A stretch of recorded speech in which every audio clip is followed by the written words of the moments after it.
اسلامی تقویم ہجری کا کیلنڈر حضرت عمر نے بنایا رضی اللہ تعالی عنہ نے، اور اسی تقویم کے مطابق وہ سال کی پہلی تاریخ کو اس دار دنیا سے آخرت کی جانب عازم سفر ہوئے۔ گویا جب ہجری سال کا آغاز ہوتا ہے تو سب سے پہلے ہمیں حضرت عمر فاروق کی یاد تڑپاتی ہے، ان کی شہادت کا تذکرہ تازہ ہوتا ہے، اور اطراف و اکناف عالم میں ان کے ذکر کی خوشبو سے، ان کے تذکرے کی مہک سے مشام ہستی منور ہوتے ہیں۔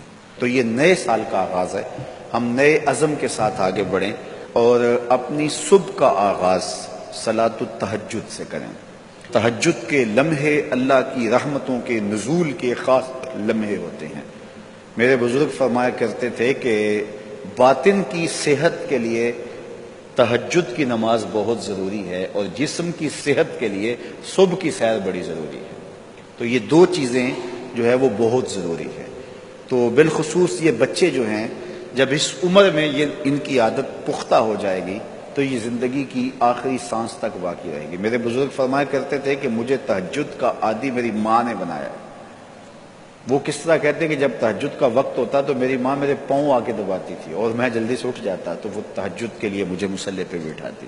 اس کے بعد نماز فجر ادا کیجئے، اور سورۃ یاسین جو شخص اپنے دن کا آغاز سورہ یاسین سے کرتا ہے، سارا دن اس کی حفاظت ہوتی ہے، شیاطین سے، شریروں سے، شر سے، گناہوں سے، اور بہت سارے معاملات سے، اور نادیدہ حملوں سے، بہت کچھ چیزوں سے اللہ تعالیٰ اس کو محفوظ رکھتا ہے۔ تو سارے سورہ یاسین کی تلاوت اپنے معمولات میں شامل کر لیں۔ نماز فجر کی ادائیگی کے بعد آپ ہلکی پھلکی ورزش ضرور کیجیے۔ جو قوی مومن ہے، طاقتور مومن ہے، کمزور مومن کی نسبت اللہ کو زیادہ محبوب ہے۔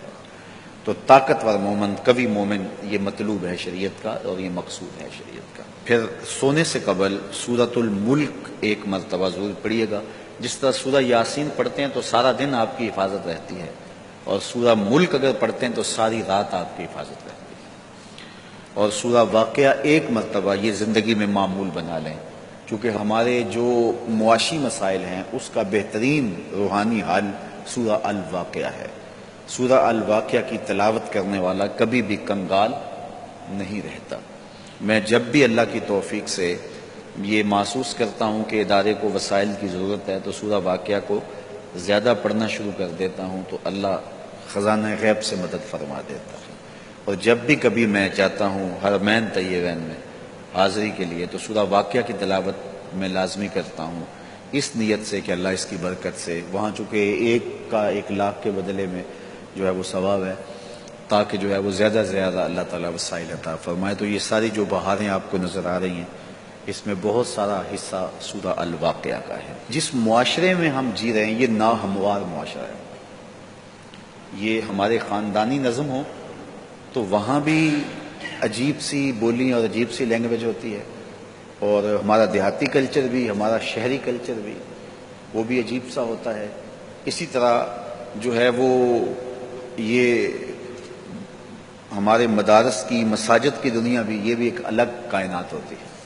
تو اس میں بھی مخصوص ایک طریقہ کار ہے اپنے مد مخالف کے لیے اور اپنے مد مقابل کے لیے۔